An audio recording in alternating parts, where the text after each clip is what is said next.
The justices took the bench this past October to begin their new term, a term some say may not see the high-profile cases such as gay marriage and health care that received such attention over the last 2 years. But the court has already agreed to hear important cases about campaign contributions, housing discrimination, government-sanctioned prayer, and the president's recess appointments. Other issues that may find their way to the court include abortion, contraceptive coverage under the new health care law, and cell phone privacy. In the Lone Star State, the Texas Supreme Court is grappling with cases that include defamation, underground trespassing, and the standard for reviewing parental termination. So tonight we ask, what are the big cases to watch for in both the U.S. and Texas Supreme Courts? To help us navigate through this topic, we are pleased to welcome Professor of Law at South Texas College of Law, Charles Rocky Rhodes. Professor of Law at Texas Southern University Thurgood Marshall School of Law, Martin Levy. And Assistant Professor of Law at South Texas College of Law and Supreme Court blogger, Josh Blackman. Leading our discussion, as always, our hosts David Jones and Gary Pollan. And Gary, I'm not a blogger at all, and I don't know any constitutional law, so this is going to be quite a 30-minute session for me. It's a learning session for you. Yeah, and so I'm hoping that Rocky can interrupt the intro that we just heard by telling us about the big executive power decision that's expected at Supreme Court regarding whether Mr. Obama is abusing his recess appointment powers. Yeah, this is one of those really interesting issues that we're trying to take something written in the 1700s that made a lot of sense then and transpose it into 21st century America. And essentially the idea was a president could make recess appointments during the recess of the Senate, because back then what would happen is the Senate would be in session for a few months and then they'd go home and you couldn't call them back together. It would take months to get them all back together. And so during that period of time, if there was a vacancy, needed a department head, the president can make a recess appointment and that person would serve until the next session of the Senate. Of course, these days, the Senate's essentially in session constantly. And so as a result, and when they actually do take short breaks, they try to keep themselves in session to keep the president from being able to make a recess appointment. President Obama got frustrated with that and tried to make a recess appointment anyway during that period of time. So well, why wouldn't he get the cooperation of his own Senate, which is run by Harry Reid and the Democratic majority? Well, because of the filibuster rule and things like that, that he wasn't able to, and of course, you know, payback is hell on things like this, right? And so the Senate, he couldn't get, because of the filibuster rules, some of these appointees that he wanted through the Senate, and so he tried to do it through a recess appointment situation. And the challenge is whether or not the president can do that when the Senate's claiming that it's not in recess. And is there, Josh, maybe, or Mr. Levy, know whether or not there is maybe an opinion that they could reach that would not be the most dramatic of results? So they could do two things. First, they can say that there has to be an actual legitimate recess, right? And if they say that, that doesn't change things too much. But they can say something else that's much bigger, that the actual vacancy has to arise during the recess. In other words, if Congress is in recess for 5 minutes and someone happens to die during that 5 minutes, that is the only time the Supreme Court, the president could fill that vacancy. And that would be a huge, huge deal, because that would effectively wipe out the entire recess appointment power. As it stands now, the president can appoint anyone if the recess began a few months ago, whenever. But they could actually limit it to the time when the Senate is in recess. And Gary, this sounds like a 5-4 decision to me, because Well, it I think seems so, like but this I is... wanted to hear Professor Levy's Yeah, I mean, take on and I this. think you're probably right about a close decision. Levy. Really, it's a workable government issue. If you're going to have a filibuster, as Rocky suggests, exists on almost all appointments now, then a majority does not control, because you can't bring a vote up into the Senate to a majority disposition if the filibuster blocks it. So historically, as you alluded to, when the Constitution was adopted, the assumption would be that the government would not always be sitting. In fact, the framers considered that a rather important premise at that time. Yeah, it's good when government's not sitting. all the Yes, time. exactly. Well, why would they say this is a political question? We're not going to decide it. I'm not saying that they wouldn't say it's a political question, but this court in particular has stuck its nose into interbranch disputes and hasn't hesitated, to do such.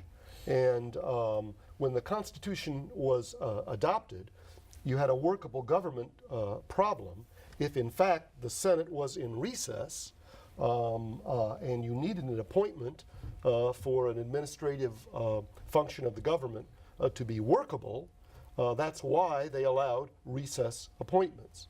Of course, in the modern era, the concept of workable government would change. We want to be able to administrate and not be destroyed by the filibuster. So all three of you think it's going to be 5-4 somewhere, one way or another? I would actually be surprised if they go on a more narrow ground and just say that the Senate gets control of their own recess. I think it may be 7-2. Yeah, so Obama's recess appointments get flushed down the toilet. That's my prediction. But even if they're flushed out, it won't have any impact because Obama filled all the appointments later, and they can go back and ratify the old opinions, so And there really si- won't be any impact. And since they went the nuclear option on the filibuster rule, it's going to have less significance going And when the forward. Republicans take the Senate in 14 and in Same 15, thing. then the nuclear the rule option goes the will be other way. gone. Then they'll say the Democrats will say bad. Right. Josh, you're sort of an expert on religious freedom, as I understand it, and if anyone says anything about this term of the Supreme Court, it is that the Hobby Lobby decision is going to be huge. Can you give us a little breakdown of Sure. who the Hobby Lobby crowd is? And So Hobby Lobby is a craft store. They sell arts and craft supplies, scrapbooking, all these kinds of things. Christian bookstores. Oh, they're not just Christian, they sell all manners of craft supplies. And when they founded their business, they founded it not just to make a profit, but they also founded it as a way to glorify God. In other words, their business is a way to give grace to the Lord. The only problem is, under Obamacare, the Affordable Care Act, all employees that have more than 50 employees are required to give contraceptives and other abortifacients, things that provide abortions, to their employees. The Green family that owns Hobby Lobby says, no, we can't do this. This violates our religious liberties. So the question is, can Obamacare and the government force these companies to give contraceptives? Because it's supposed to be the free. employees. They're supposed to not be charging co-pays Free and doesn't mean deductibles. free. That Oh, means nothing's somebody else free. pays for Yeah, it. Someone's They pay. paying for it. In any event, the plans providing will offer these one way or another. And it says it goes against their conscience to actually employ people that will receive these benefits. If they want to buy these things in their own time, that's fine, but they don't want through their employee relationship. So the Supreme Court will see, does it impose a burden on the religious beliefs to require providing these contraceptives? Okay, and I say, yes, it does. And since the court only sustained Obamacare because it was a tax, I don't think they're going to survive this one either. Anybody have a... Well, I mean, one thing to also keep, it's got to be a substantial burden, not just any burden. And so one of the questions that's going to come up is, can a for-profit corporation have a substantial burden on their religious freedoms? I mean, because here, when we look at Citizens United in a case like that, we said corporations are separate entities. So it's the question is, does this for-profit, does Hobby Lobby, it's not really whether the individuals who own Hobby Lobby, this is a violation of their religious freedom, but is this a violation of Hobby Lobby's itself's religious freedom because the corporation is a separate entity? So since they can speak, we got to see if their religious rights for a for-profit corporation in this instance exist. Right, and any religious right obviously is going to have a limitation.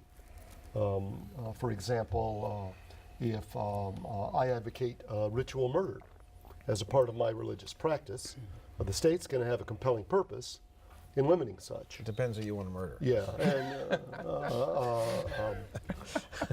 could be.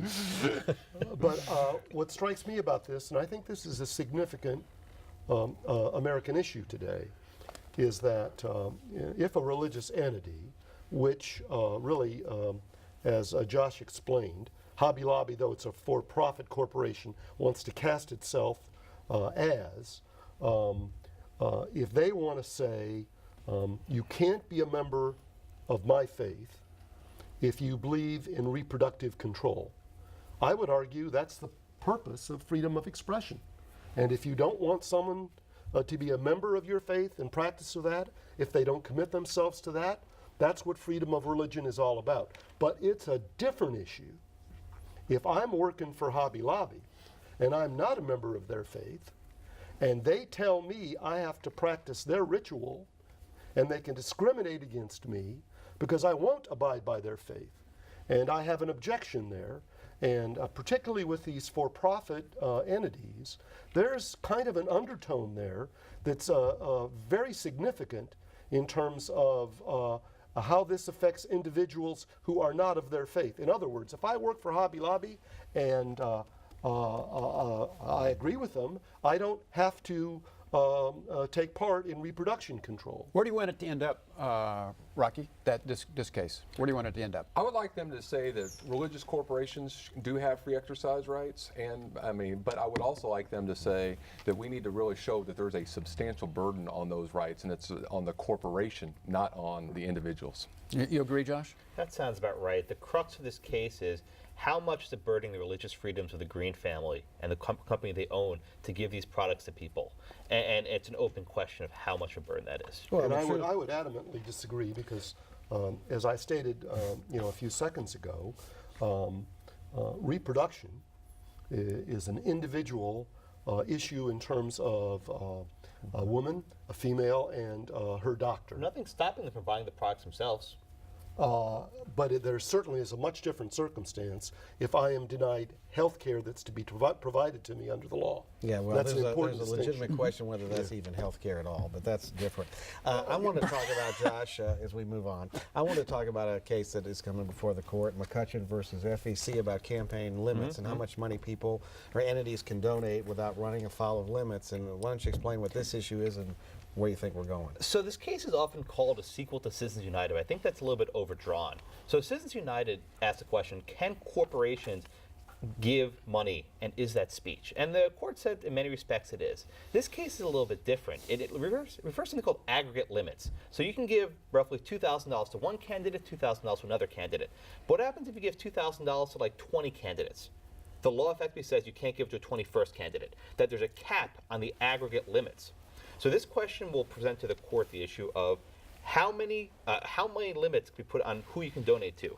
And if the risk is perhaps corruption, what's the difference between donating to 21 people or 22 people? In this case, might not even be 5-4. It might even be more broad than that because it's somewhat of an arbitrary limit that the Congress struck in putting this limit at, I think it's like 21 or 22. I can't remember the exact number. So your prediction is adios for the limits on how much people can spend. Yeah, I think this law is going down. I don't think it's going to affect too much either because this is donating directly to candidates, right? This is not PACs or super PACs or any of this stuff. This is actually a fairly small problem. Sean McCutcheon is a small business owner from Alabama. This is not Charles and David Koch we're talking about. And the National Committee's involved. It's worth noting that as well. Well, I mean, the one concern, and this is if there's no limits whatsoever, that essentially each person can give $3.5 million, and so but essentially you have to have $3.5 million first to give it away. But that means essentially 500 people could have financed all of last year's elections. So the concern is that if there's no aggregate, and I actually agree with Josh, I think these limits are too low, but there's a concern that if you have absolutely no limits, that means essentially 500 people can finance all of our So elections. y'all agree with Howard Dean? I think somebody here might agree with Howard Dean, who said on the show just the other day, Don't scream. Yeah, I'm about to say. Citizens United, he says. I actually like Citizens United, but I'm still concerned about the It's the most destructive thing to democracy he has seen come out of the Supreme Court since the. I think the criticism, Dred Scott. I think actually the criticisms of Citizens United are overblown. I mean, I think as far as the impact on our politics, it has not had that kind of impact that the critics have said. I will tell you where I think the problem lies. It's not how much money different people want to give. It's that we've created all these other what I call shadow entities where shadow money flows and nobody knows where it goes. And what ought to be done is we should not have limits, but Full disclosure.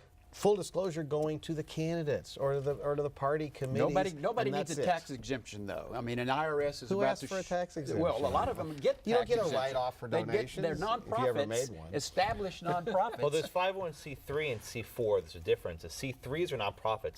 C4s are allowed to have these quasi-political. They're not nonprofits. That's right. And the issue, I think, with Citizens United held that you can require disclosures. Only Justice Thomas dissented on that part. So Congress could pass a law requiring disclosures for all donors of all stripes. Yeah, So that is, Because, that is- like for instance, in Texas, we have no limits. No, I mean, we don't. it's- But the other problem, though, when you have all these other entities that give to multiple candidates, you can't say, well, these special interests gave you all this money, candidate X, when it could have gone to any of 7 candidates. So that, I think, is the problem.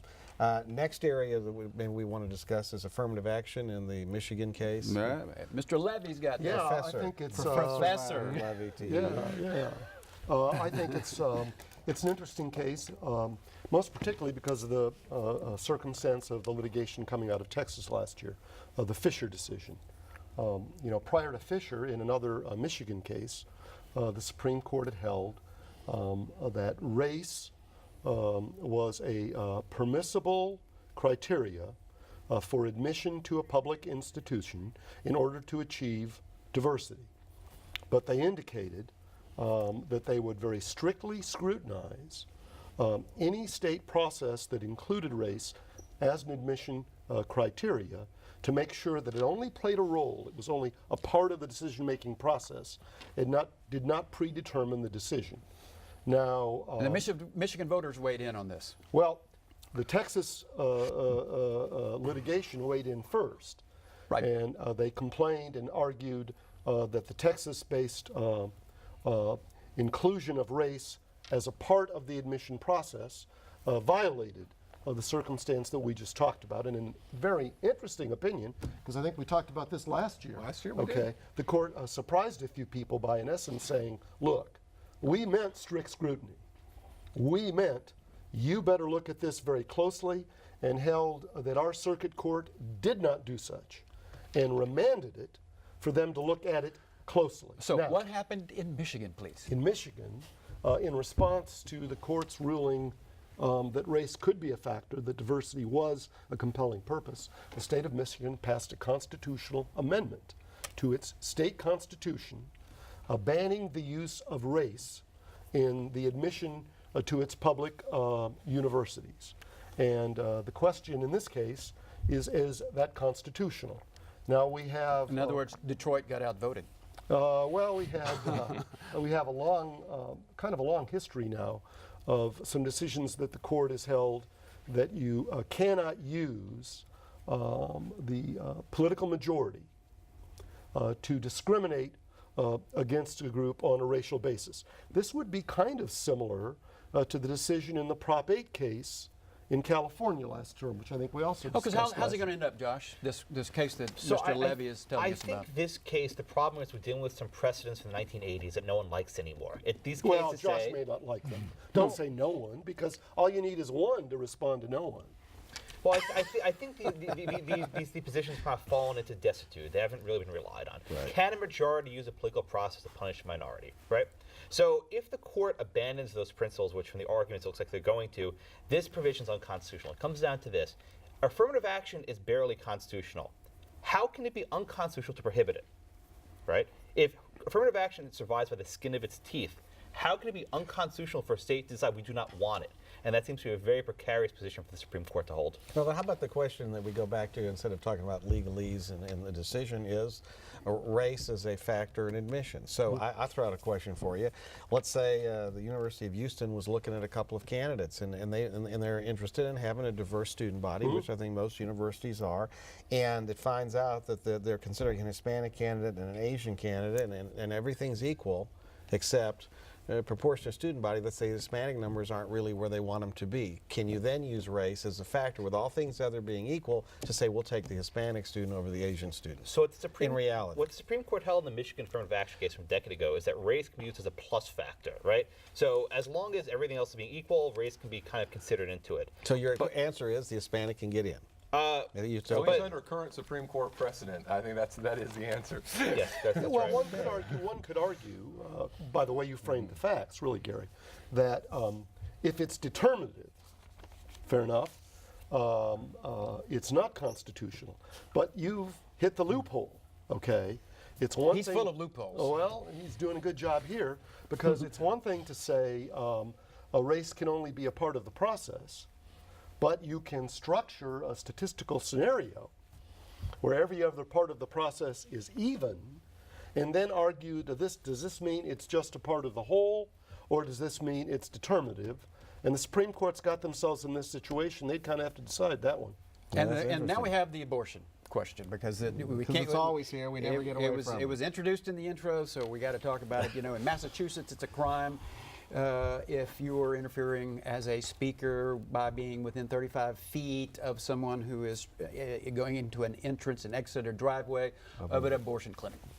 And there you have it. Well, that to me is going to be an interesting, because it's not just an abortion case, because this is also this is more of a free speech case, number one. And so you've got to think about that. What the Supreme Court's holding on this is going to have repercussions for things like funeral protesting at funerals. It's going to have repercussions for other types of discussions where people try to come to a fixed location and try to convince people of things.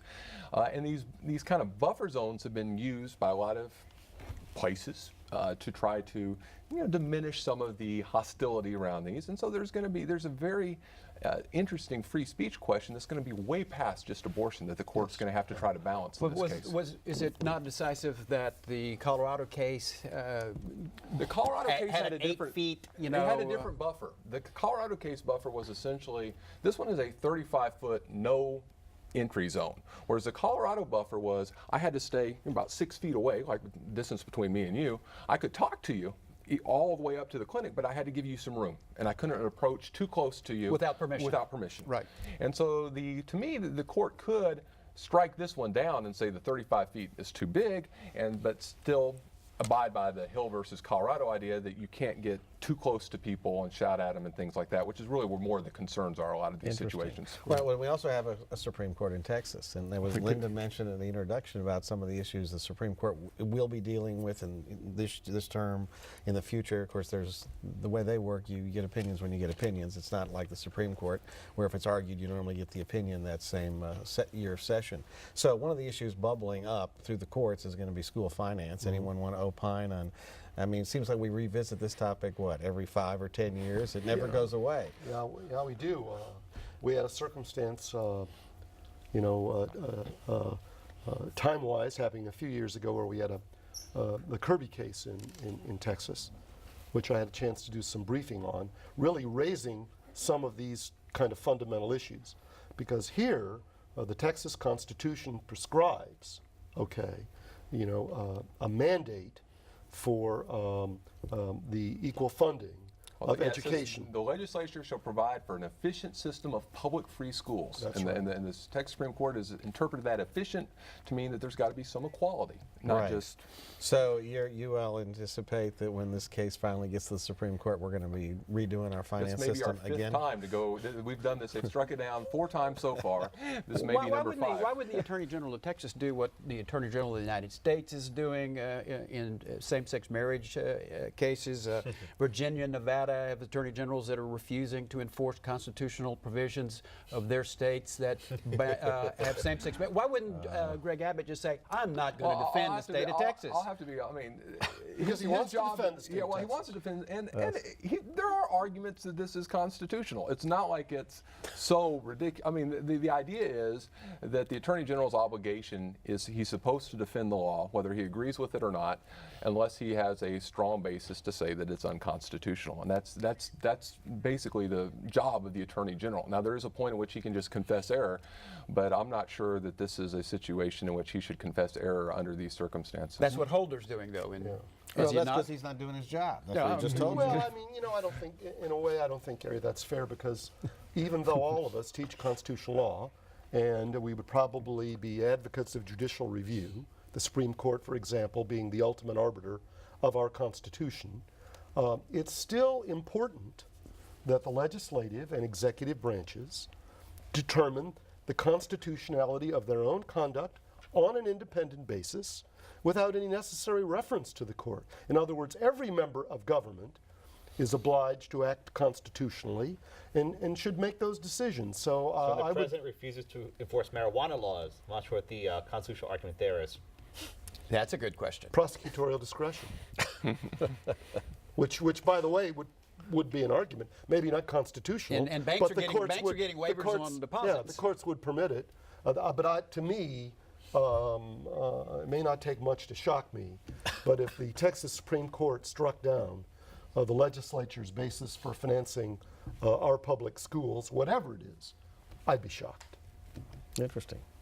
Okay, so did you get your answer on gay marriage and the Attorney General defending Texas Constitution? I think as Mr. Levy says, is that Professor Levy. Yeah, they're charged with the responsibilities of understanding the Constitution and performing accordingly. And And also it's worth noting that we're probably not going to get a same-sex marriage case up on the court this term. It'll be a But while. with what's percolating in the No, lower there's court, one Texas Supreme debate Court though. has an important one, though, But right now what's- on same-sex Well, that's Yeah. true. So we will watch for that. well, what I was going to say was that these are percolating across the country. They'll be able to pick and choose, and next term we'll see a case. There we go. Well, thank you all, Professors. See you next Rocky term. Rhodes, Thank you Levy, so and much. Blackman. Linda, as you can tell, with 3 constitutional law professors, they could argue all night. Yeah, fascinating discussion. So we'll have to watch for all these cases and then see how they turn out, see if your predictions were correct. We appreciate your being here. Thank you so much. And remember, you can catch Red, White, and Blue every Friday at 7:30 p.m. right here on Channel 8, and again Saturdays at 6:30 p.m. We also invite you to visit us online and send us your comments. We want to hear what you are saying about the issues that affect Houston. You can submit those comments at houstonpbs.org or on Facebook. And while you're there, don't forget to like us. Thank you so much for watching. We'll see you again next week. Good night.